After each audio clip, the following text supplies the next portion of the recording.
Socrates' method. How asking better questions changes your life. Most people spend their lives searching for answers, believing that the right solution will finally bring clarity.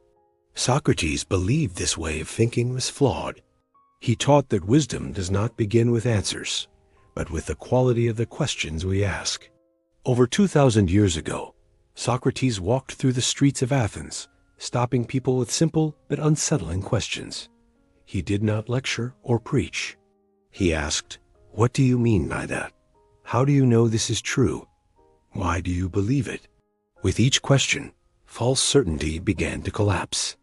Socrates discovered that most people do not truly think for themselves.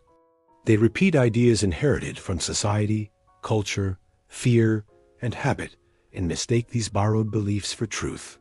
He called this the unexamined life, a life lived without questioning beliefs, a life driven by assumptions rather than understanding, busy on the surface, yet empty underneath.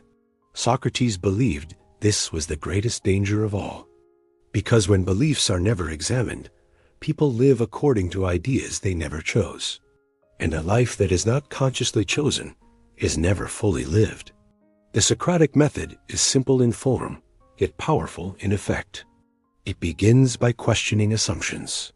An assumption is a belief you accept without proof, such as, "I need money to be happy," or "I am not good enough," or "I have no choice." Socrates would pause and ask, "How do you know?" Often, these beliefs collapse under honest reflection, not because they are evil, but because they were never examined in the first place.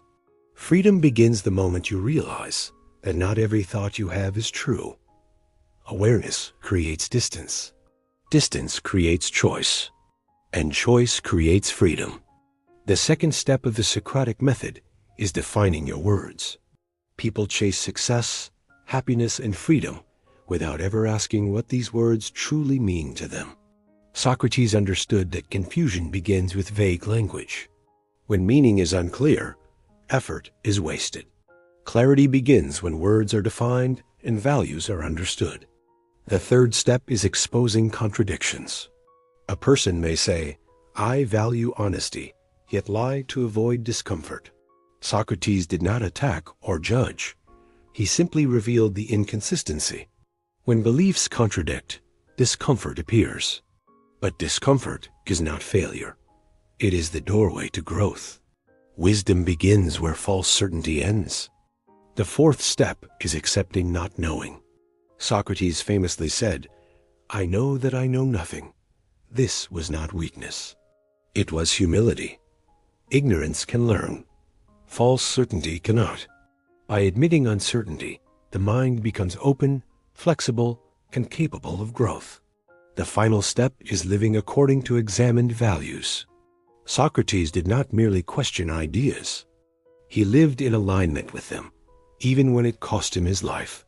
He chose integrity over comfort, truth over survival. He taught that a good life is not built on wealth or approval, but on alignment between thought, word, and action. So how can this ancient wisdom be applied today? When you feel anxious, ask what belief is creating the feeling. When you feel stuck, question the assumption behind it. When you feel angry, examine the expectation beneath it. Better questions create clarity. Clarity creates calm. And calm creates freedom. Socrates never gave answers.